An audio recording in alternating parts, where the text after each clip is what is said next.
मैं नोएडा के एक इलाके में एक प्लॉट पर बने छोटे से झोपड़ी नुमा मकान में रहता था। प्लॉट के मालिक ने प्लॉट की देखभाल के लिए मुझे वहां टिका दिया था।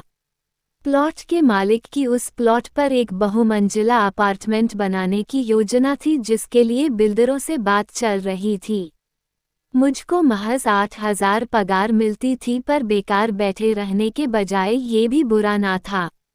ना जाने कितने लोग दिल्ली मुंबई जैसे बड़े शहरों में मामूली पगार पर काम करने आते हैं, क्योंकि उनके पास और कोई काम नहीं होता। कईयों को तो काफ़ी खराब हालात में रहना पड़ता है, पर मैं संतुष्ट था। रहने को झोपड़ी थी ही, वही कुछ कच्चा पक्का बनाकर खा लेता था। बिजली पानी की सुविधा 24 घंटे थी, जिसका बिल मालिक अदा करता था। कुल मिलाकर मेरी जिंदगी की गाड़ी ठीक ठाक चल रही थी। एक दिन सीमा नाम की लड़की से मेरा परिचय हुआ। धीरे धीरे हम दोनों एक दूसरे से मिलने लगे। सीमा से परिचय होने के बाद तो जिंदगी में कोई कमी ही नहीं रह गई थी। बीच बीच में सीमा मेरे पास आती थी और मेरी रातों को गुलजार कर जाया करती थी। मैं अपनी जिंदगी से काफ़ी संतुष्ट था, खासकर सीमा के आने के बाद से। सीमा समय समय पर मुझसे थोड़े बहुत पैसे लेती रहती थी, पर मुझे इसका ज़रा भी अफसोस नहीं था, क्योंकि बदले में मुझे सीमा से काफ़ी कुछ मिलता भी था। परेशानी तब हुई जब सीमा की मांग दिन ब दिन बढ़ने लगी। एक दिन तो उसने मुझसे बड़ी मांग कर दी। राकेश, मुझे 1,00,000 रुपए की सख्त ज़रूरत है, यह उसने मेरे बालों में प्यार से हाथ फेरते हुए कहा। क्या 1,00,000 रुपये? तुम पागल तो नहीं हो गई हो क्या सीमा? मैंने चौंक कर उठते हुए कहा। क्या तुम मेरे लिए इतना भी नहीं कर सकते? पहली बार तुम मुझे मना कर रहे हो। क्या इतना ही प्यार है तुम्हारे दिल में मेरे लिए, या फिर मुझसे मन भर गया है? सीमा ने प्यार से कहा। देखो, जो रकम मेरे बस में है वो मैं तुम्हें दे सकता हूँ, पर 1,00,000 इतने रुपए तो मेरी साल भर की पगार के बराबर हैं। मैंने उसे समझाने की कोशिश की। 10 साल की पगार के बराबर तो नहीं है ना? एकाएक सीमा का रुख बदल गया। अगर मैं पुलिस में शिकायत कर दूँ तो 10 साल के लिए हवालात में चले जाओगे। सीसीटीवी कैमरे में सबूत है कि तुम मुझे अपने साथ लाते रहे हो। यहाँ की हर गली नुक्कड़ में सीसीटीवी कैमरे लगे हुए हैं। मेरे कपड़ों पर तुम्हारी करतूत के सबूत भी हैं। वैसे भी आजकल मीटू के चलते बड़े बड़ों की हालत खराब है, फिर तुम्हारी क्या विसात है? यह क्या कह रही हो सीमा? मैंने तो कभी तुम्हारे साथ जबरदस्ती नहीं की। तुम पैसे के बदले मेरे पास आती रही हो, मैंने दलील दी। देखो, 1,00,000 रुपए तो मुझे हर हाल में चाहिए ही चाहिए। तुम कैसे इंतजाम करोगे ये तुम जानो।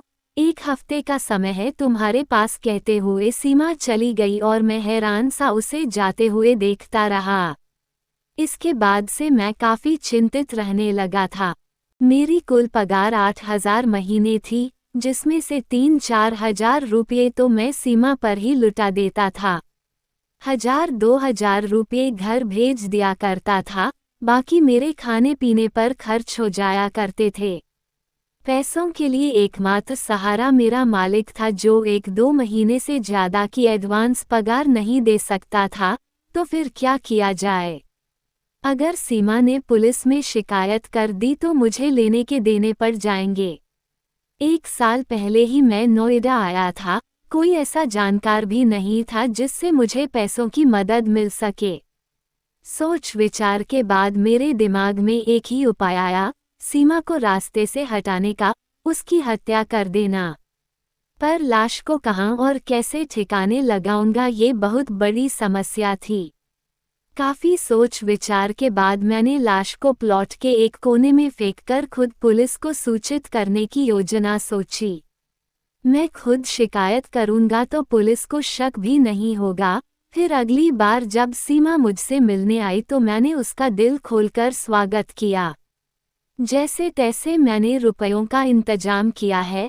आगे से इतनी बड़ी रकम मत मांगना, मैं गरीब आदमी कहाँ से इतनी बड़ी रकम लाऊंगा। मैंने सीमा को बाहों में भरते हुए कहा। सीमा को इस बात से मतलब नहीं था कि मैंने रुपयों का इंतजाम कहाँ से किया है। मन ही मन उसने सोचा, रुपए तो मैं तुमसे हमेशा मांगूंगी, आखिर मजबूरी में तुम्हें अपना जिस्म देती हूँ तो उसका भुगतान तो देना ही होगा। सीमा बोली, अगर जरूरत नहीं होती तो तुम्हें क्यों तकलीफ देती।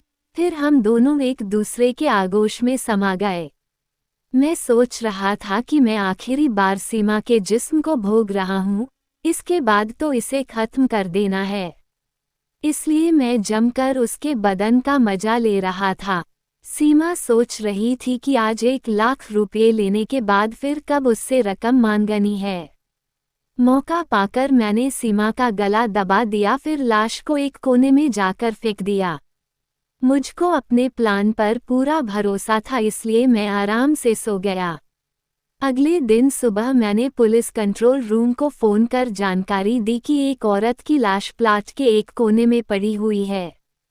मुझको ये गुमान था कि पुलिस को आसानी से चकमा दिया जा सकता है और इसके लिए मैंने खुद पुलिस से शिकायत करने की तरकीब अपनाई थी। शिकायत करने वाले पर पुलिस भला क्यों शक करेगी, मैंने यही सोचा था। पुलिस ने आकर सबसे पहले सीमा को अस्पताल पहुंचाया, जहां उसे मृत घोषित कर दिया। पुलिस ने अनजान शख्स के खिलाफ हत्या का मामला दर्ज कर लिया। मैं बहुत खुश हुआ, मुझे अपनी योजना कामयाब होती दिखाई दी, पर मुझे पता नहीं था कि पुलिस शक के आधार पर मुझसे पूछताछ शुरू कर देगी। विरोधाभासी बयानों के चलते मैं पकड़ में आ गया और फिर मामला सुलझ गया। मैं ज़्यादा देर तक पुलिस के सामने टिक नहीं पाया और मैंने अपना जुर्म कबूल कर लिया। इस तरह सीमा के लालच ने उसकी जिंदगी खत्म करवा दी और जिस्मानी आकर्षण ने मेरी जिंदगी बर्बाद कर दी। अब मुझको सारी जिंदगी जेल में गुजारनी थी। मैं अपने किए पर बहुत पछता रहा था।